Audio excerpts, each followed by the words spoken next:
Propósito de Deus para a família. Eu queria que os irmãos pensassem comigo sobre isso. Alguns dizem que a família está morta, mas apesar das terríveis estatísticas que nós podemos acompanhar, das crises, dos perigos, das ideologias, apesar de tudo que temos visto e ouvido, pelo contrário, Deus não assinou o óbito familiar. O plano que Ele implementou no Jardim do Éden e que foi resgatado na cruz do Calvário, continua em vigor. E nós podemos dizer que a família existe basicamente para espelhar e espalhar a imagem de Deus na terra.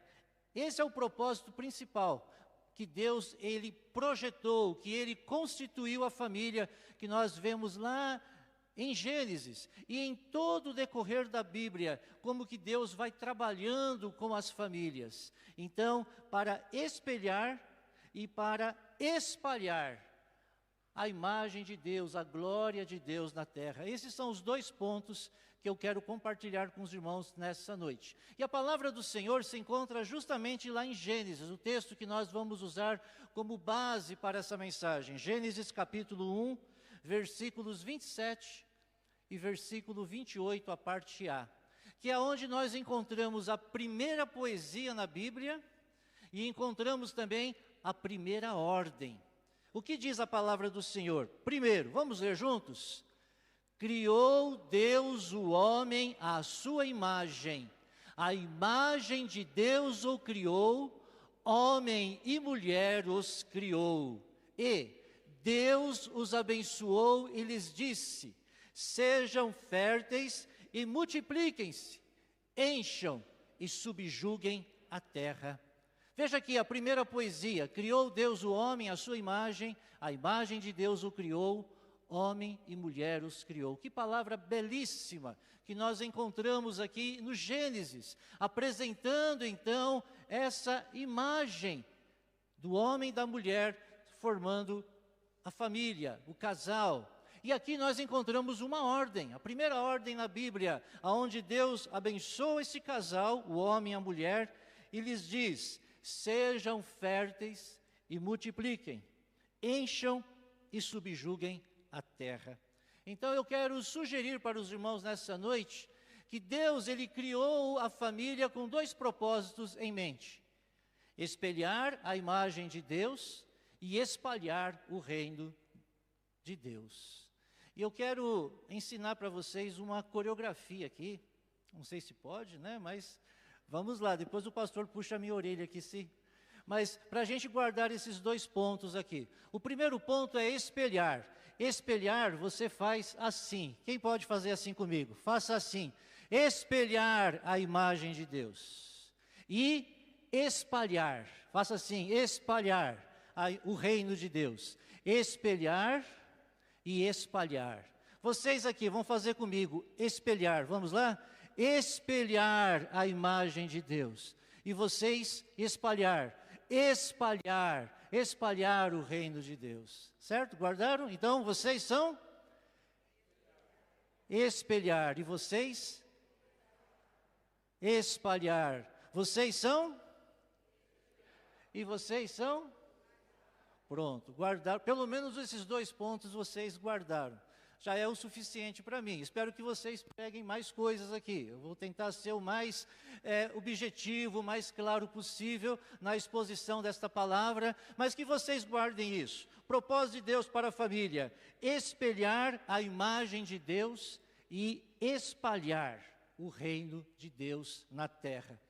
Espelhar a imagem de Deus. Deus criou o homem à sua imagem, a imagem de Deus os criou, homem e mulher os criou.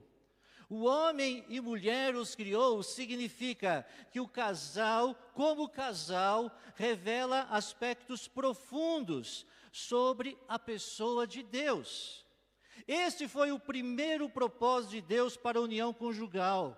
E justamente revela a centralidade do relacionamento marido e esposa no plano de Deus.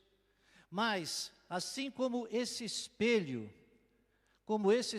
aqui, como que o casal reflete aquilo que o indivíduo não consegue refletir? É o que eu quero demonstrar para os irmãos aqui. Como que o casal, ele de uma forma especial, reflete essa imagem de Deus. Então, em primeiro lugar, o casal, ele reflete a unidade em diversidade. Assim como nós vemos na Trindade.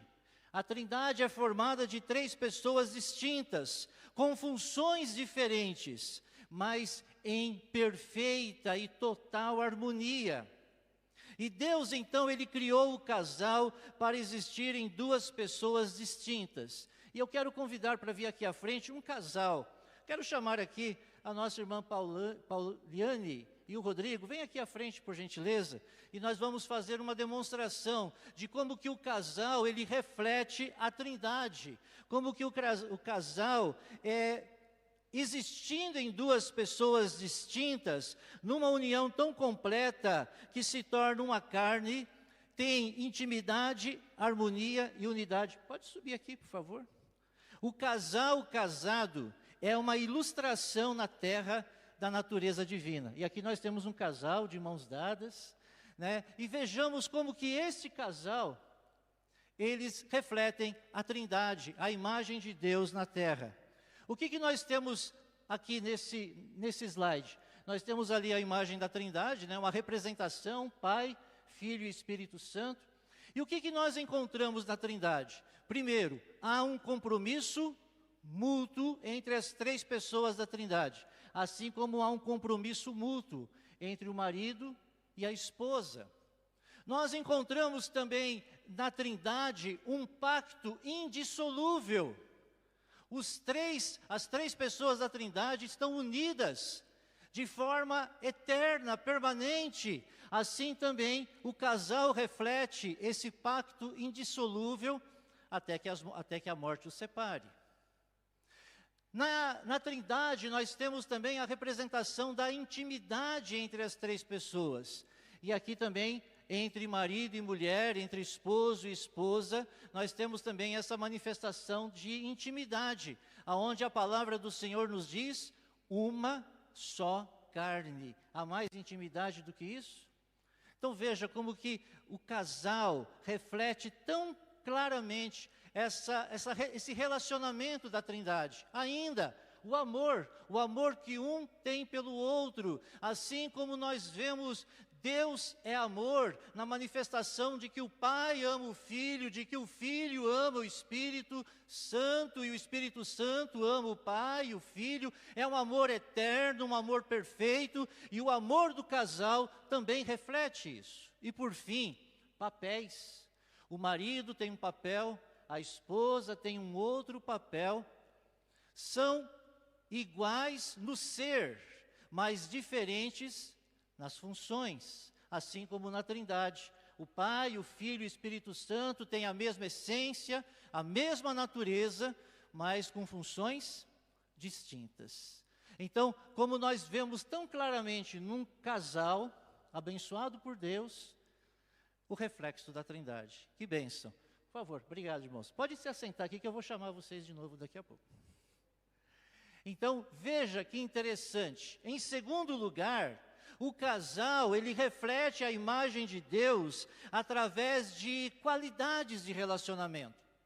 Há aspectos da personalidade de Deus, seus atributos, que somente se veem na comunidade, tais como amor incondicional, bondade, longanimidade, misericórdia. Deus, ele criou a família como lugar ideal para que esses atributos possam ser percebidos na terra. E é somente em família que nós podemos ver isso. É somente o casal, um indivíduo não consegue manifestar isso. Assim como nós vemos na Trindade, nós podemos ver isso também na família. E agora eu quero chamar alguém aqui, muito importante, que vai nos ajudar a fundamentar isso que nós estamos falando. E está aqui, vocês já devem ter ouvido falar do pastor John Piper. E no seu livro, Casamento Temporário, que eu recomendo a leitura desse livro, é um excelente livro. Ele diz assim: o significado mais elevado e o propósito mais sublimes do casamento é o de manifestar a relação pactual entre Cristo e a sua igreja. É por esse motivo que o casamento existe. Se você for casado, é por isso que você é casado, ou seja, para manifestar a relação pactual entre Cristo e a igreja.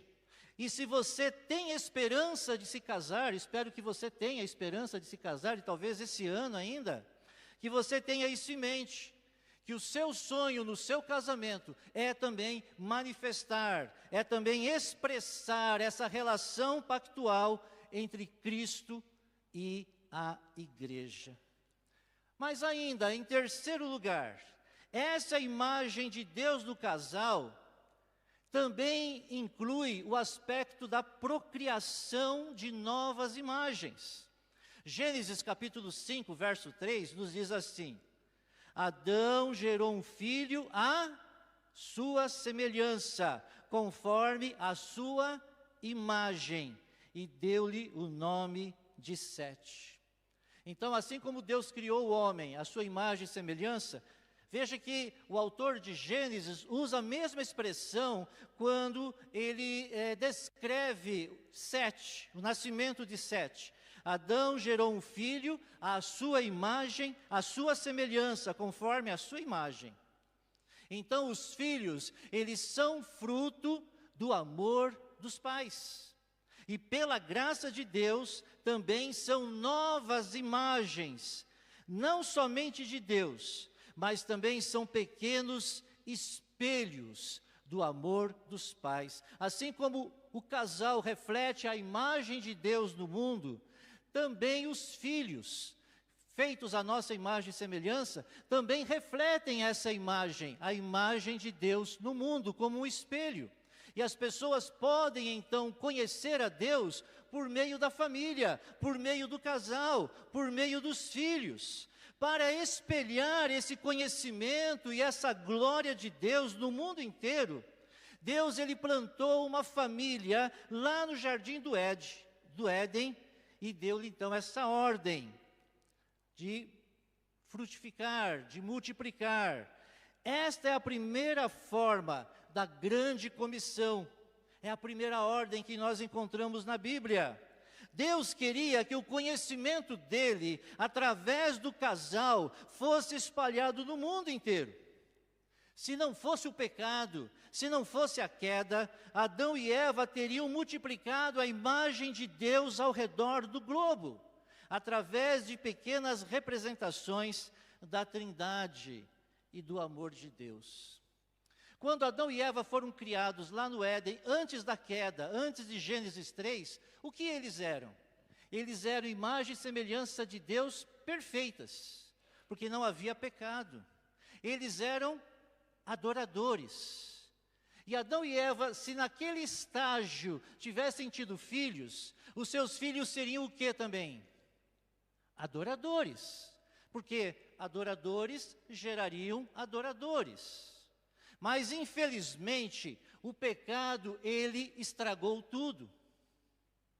E agora Adão e Eva se tornam não mais adoradores, eles se tornam pecadores, porque entrou o pecado. E pecadores geram pecadores. É por isso que existem missões. Por que nós fazemos missões? E a Igreja Batista é uma igreja que se dedica muito no trabalho missionário. Por que nós fazemos missões? Porque nós precisamos transformar pecadores em adoradores. Esse é o trabalho de missões. Quando não houver mais pecadores na face da terra e todos nós formos adoradores, que era o propósito inicial de Deus no Éden, nós não precisaremos mais de missões. Nós precisamos de missões, porque não há adoradores na terra. E nós precisamos trazer os adoradores através do trabalho missionário. Hoje nós estamos aqui, nós somos adoradores, mas há muitos que ainda não adoram o Senhor e que precisam ser alcançados com a palavra do Evangelho. Desde a queda, a imagem de Deus do ser humano foi então ofuscada. O pecado injetou agora o conflito no relacionamento. Um relacionamento que antes era harmonioso. Um relacionamento que era um relacionamento de paz entre marido e esposa. Mas que agora, por causa do pecado, eles não refletem tão claramente mais essa imagem da Trindade, a imagem de Deus. Surtiu agora acusação, e agora nós encontramos atrito. Veja essa imagem que eu coloquei aqui, representando isso. Agora não tem mais amor, não tem mais perdão, agora é acusação. Não é o que nós vemos lá no Éden, quando Deus pergunta para Adão, o que Adão diz? Foi a mulher que tu me deste. Ele faz duas acusações, né? Ele acusa contra a mulher, mas acusa contra Deus também. Isso por causa do pecado. Por isso a imagem de Deus na família precisava ser resgatada, conforme a promessa que Deus fizera no jardim do Éden. Então, nós encontramos o quê? Que Jesus ele vem, e ele vem para resgatar essa imagem perdida lá no Éden. Jesus, ele pagou o preço do resgate com o seu sangue, para que o homem, para que a mulher agora pudesse ser uma nova imagem, conforme nós encontramos em 2 Coríntios capítulo 5, verso 17, que diz assim que se alguém está em Cristo, nova criatura é. A imagem de Deus que foi perdida lá no Éden, agora ela pode ser resgatada, ela pode novamente ser manifestada nas nossas vidas, por meio da redenção, por meio do sacrifício de Cristo.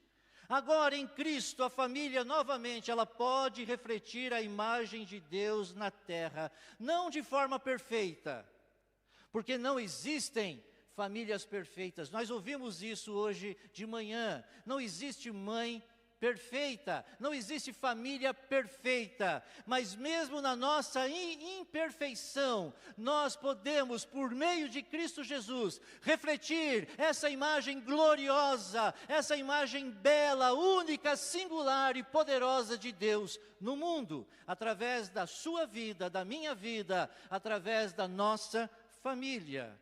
Podemos fazer isso, e é isso que o Senhor espera de cada um de nós. Agora, eu quero que vocês vejam comigo, que o casal, ele precisa proteger o relacionamento a dois a qualquer custo, porque como vocês bem sabem, o inimigo, ele quer destruir as famílias, e ele está com a artilharia pesada.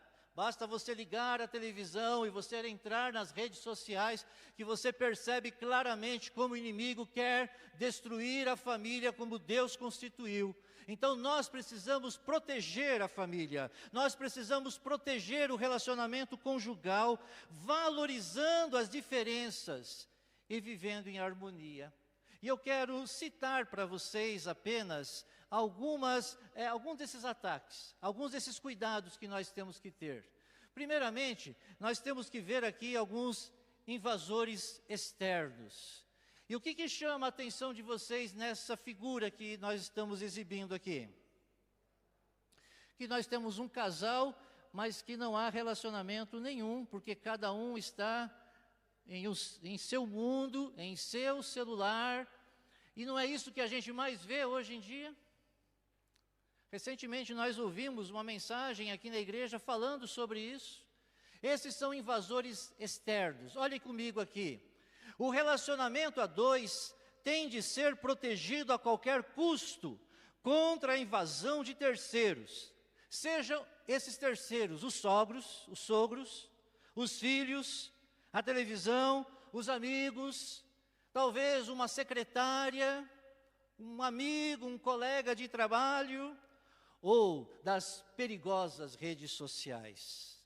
Mas ainda, O testemunho da família tem de ser vigiado a qualquer custo, pois a família é o primeiro lugar onde as pessoas vão olhar para ver a presença de Deus na terra. É na família que deve se refletir essa imagem. Ainda, os pais devem se dedicar de corpo e alma à tarefa de resgatar seus filhos das trevas, trazendo-os para Cristo e educando-os no caminho do Senhor. Essa é a missão primordial. A primeira missão da família é evangelizar dentro da sua própria casa. E se você tem membros da família que não são evangélicos, que não são crentes, tenha certeza, o Senhor, Ele quer te usar como instrumento para alcançar essas vidas. Mas nós precisamos nos dispor e estarmos alertas sobre essa missão tão importante. Mas ainda, eu quero destacar aqui um outro aspecto importante, que é o filiocentrismo. Não sei se você já ouviu esse termo. Eu quero exemplificar isso. Vou pedir para esse casal simpático vir aqui à frente e vou arranjar um filho para eles aqui. Deixa eu ver, Pastor Washington. O senhor vai ser o filho deles aqui. Ele achou que ia passar ileso, mas não.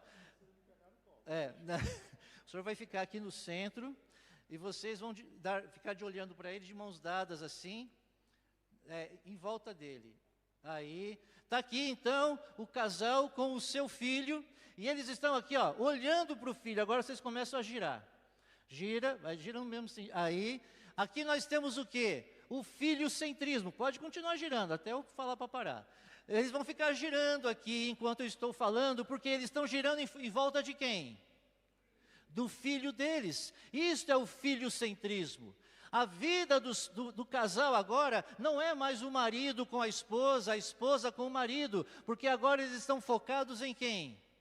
No filho. E eu pergunto, isso é bom? Isso manifesta a graça de Deus?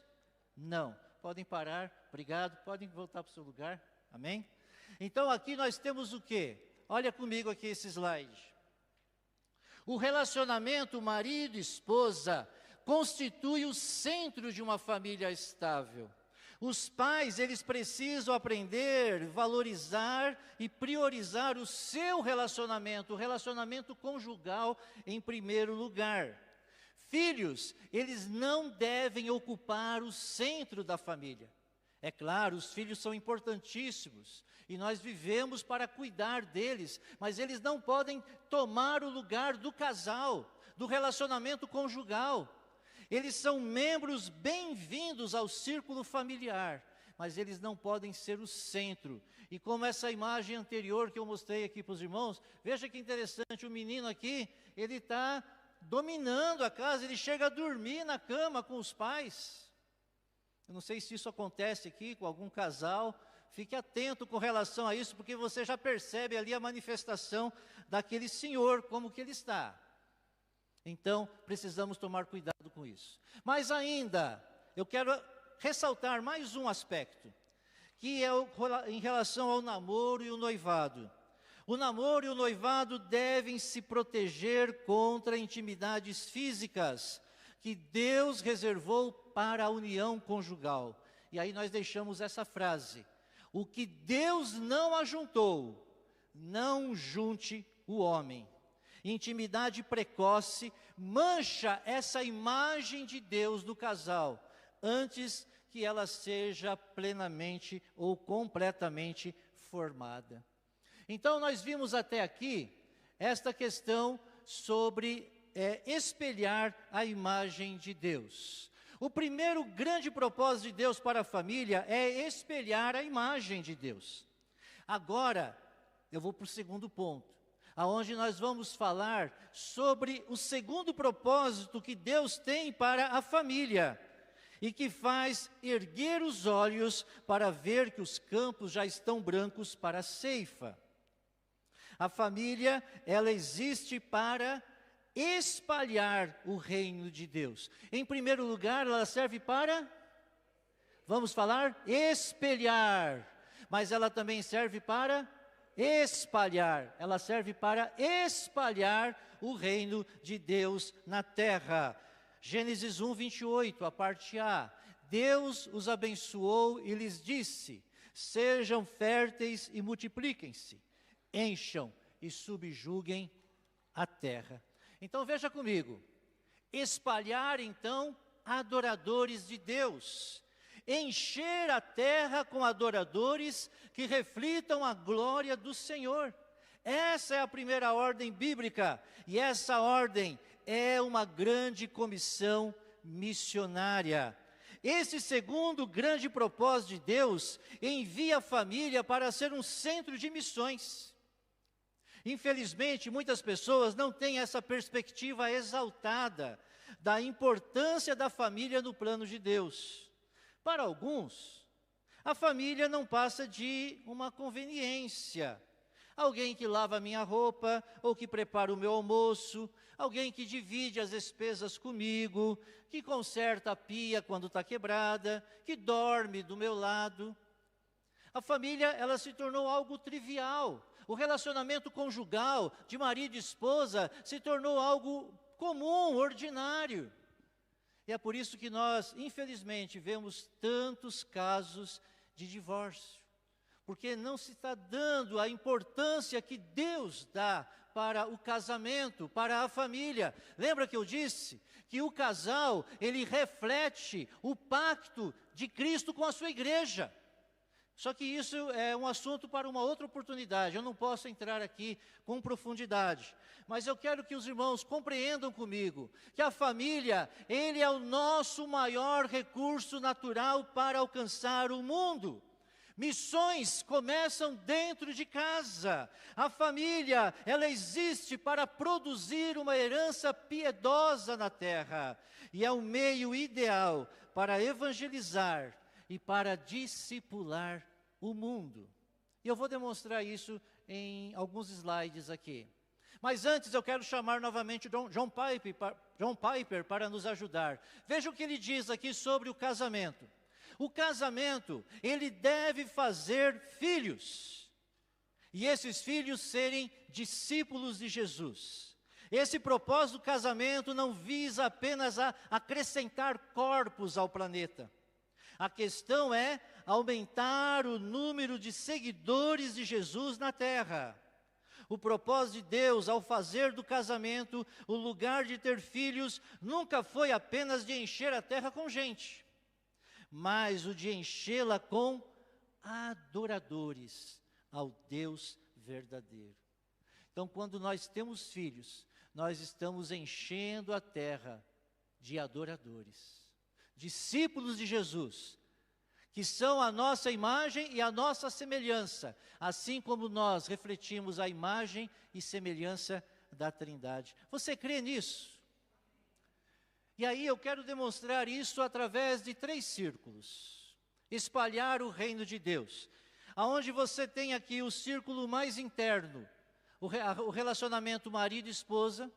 O círculo intermediário ali, o relacionamento entre pais e filhos. E o círculo mais externo, o relacionamento entre família e o mundo. Com o seu potencial incrível de alcançar pessoas, a família então ela se torna um centro de círculos concêntricos, de ministério que visam alcançar o mundo. E estas esferas de ministério, eles são alistados em ordem de prioridade. Todos, porém, devem acontecer simultaneamente. E é o que eu quero ver com os irmãos aqui. O primeiro ministério, então, o ministério da família começa com o ministério entre marido e esposa. Aqui nós temos o discipulado entre marido, esposa, esposa, marido. Antes de ministrar para o mundo, Deus ele chama o casal para ministrar um para o outro. Em Gênesis, nós lemos que quando Deus criou o homem, ele era incapaz de realizar todo o plano divino para a sua vida. Deus, ele fala lá em Gênesis 2:18, não é bom que o homem esteja só. É interessante que Deus, ele faz passar todos os animais diante de Adão, e ele vai colocando nome em cada um deles. E ele vai vendo que nenhum daqueles animais, daqueles seres, ele pode se relacionar. Então Deus, ele dá um profundo sono em Adão e cria a sua obra-prima, a mulher. Amém? Só uma irmã falou amém. Mas é isso, a obra-prima de Deus, a coroa da criação de Deus é o homem. E a obra-prima da criação de Deus é a mulher. Então Deus, ele cria a mulher justamente para completar o que faltava no homem. E vice-versa. O homem completa a mulher e a mulher completa o homem. O ministério marido e esposa, esposa marido, acontece pelo fato de que Deus criou a mulher como auxiliadora idônea.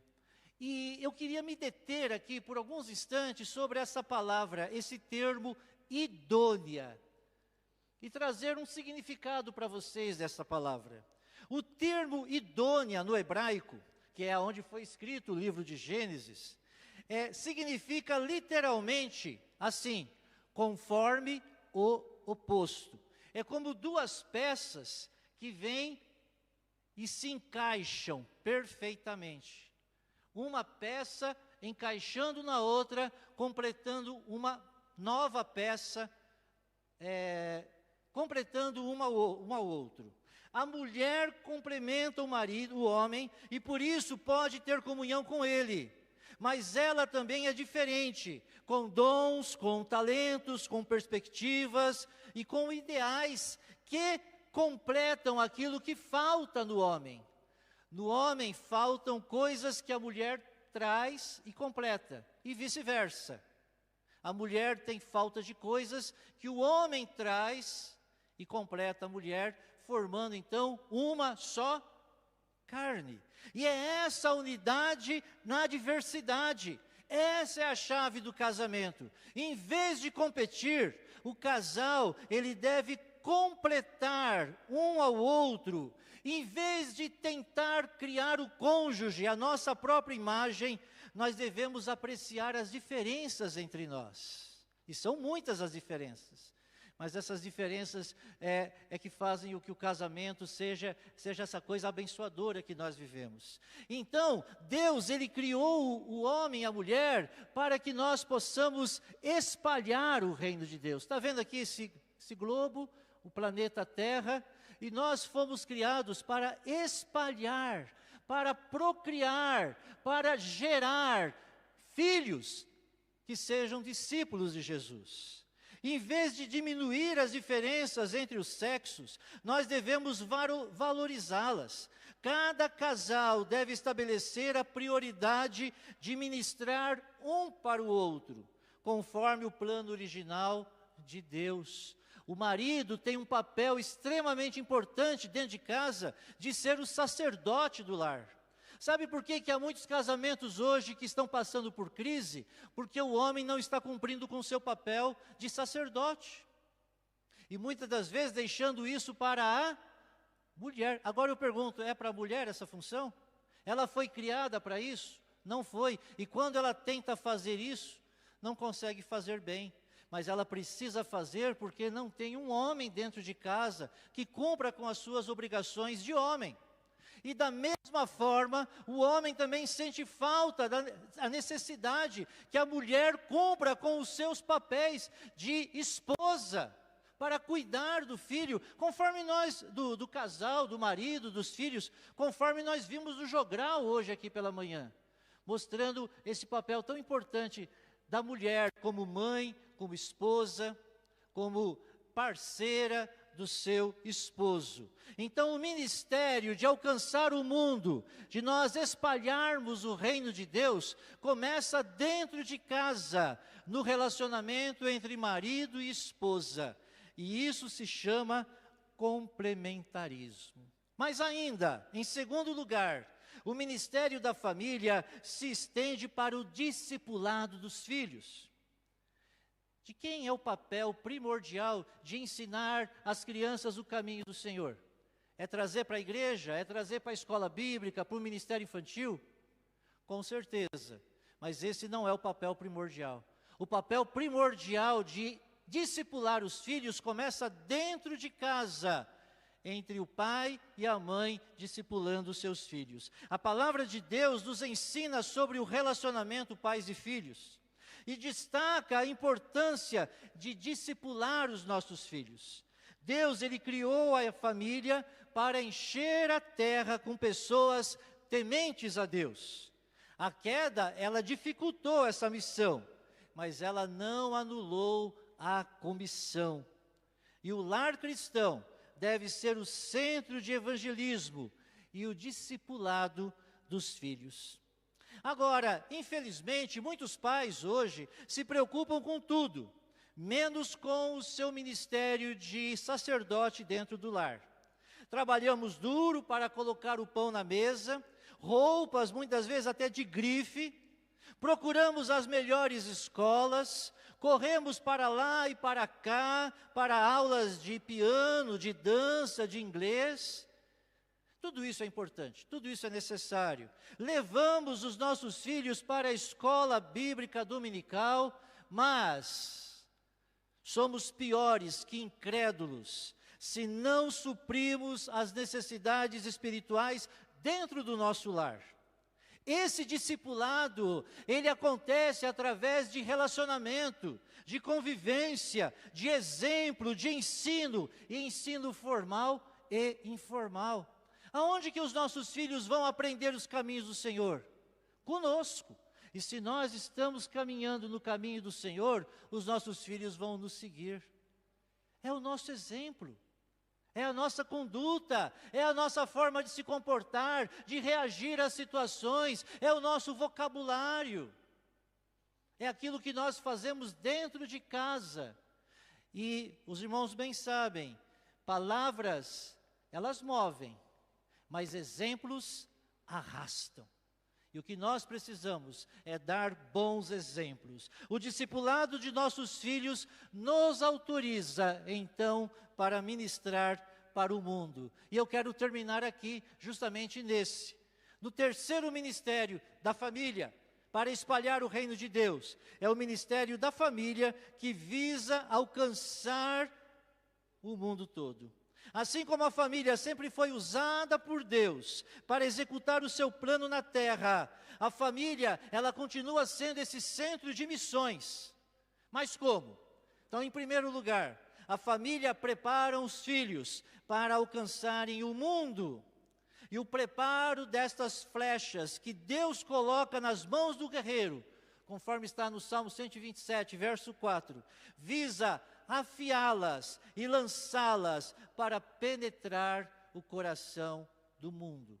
Quem esteve hoje aqui pela manhã ouviu a mensagem que foi dita sobre Susana Wesley, que tinha 19 filhos, e que ela dedicava 1 hora em oração e em estudo da palavra de Deus com cada um dos seus 19 filhos. E desses 19 filhos, eu não sei se algum se desviou, mas eu sei com toda certeza que 2 foram extremamente importantes. John Wesley e Charles Wesley, que fundaram a Igreja Metodista. Fruto do trabalho de uma mãe que se dedicou e que morreu aos 27 anos de idade, mas que se dedicou para educar, para discipular, para lançar os seus filhos ao mundo como flechas. Meus irmãos, que coisa maravilhosa em você saber, em você ver, em você testemunhar que um filho seu, que uma filha sua, que um neto, que um descendente seu foi lançado neste mundo por intermédio da sua vida, e que essa pessoa se tornou um instrumento de Deus para alcançar vidas, um missionário, um pastor, uma missionária. Que coisa maravilhosa, e saber que você pode ser participante desse trabalho. Segundo, o exemplo da família chama a atenção do mundo. Nesses dias em que nós vivemos tantos caos familiares, uma família feliz, uma família bem estruturada, uma família harmoniosa, chama a atenção. E aí as pessoas chegam para você e perguntam, por que a sua família é diferente? É uma pergunta que abre a porta para o Evangelho. E as pessoas percebem quando a nossa família é uma família temente a Deus. É uma família que reflete a imagem de Deus. Isso chama atenção. E é uma forma que você tem para compartilhar o Evangelho do Senhor. Mas, em terceiro, para espalhar o reino de Deus, como que a família deve agir? A própria família pode alcançar o mundo ministrando juntos, contribuindo para a obra do Senhor, apoiando a igreja local, sustentando missionários, orando pelo mundo e muito mais. Quando nós temos toda a nossa família entregue aos caminhos do Senhor, não há limites. Vamos falar juntos?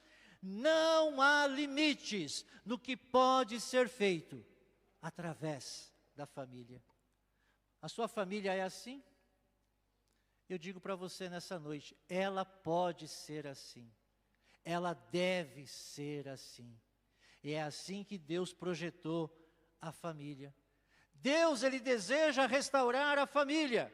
Mas para que isso aconteça, a família precisa voltar às suas raízes e redescobrir o seu propósito divino, que é espelhar a imagem de Deus e espalhar o reino de Deus. Amém?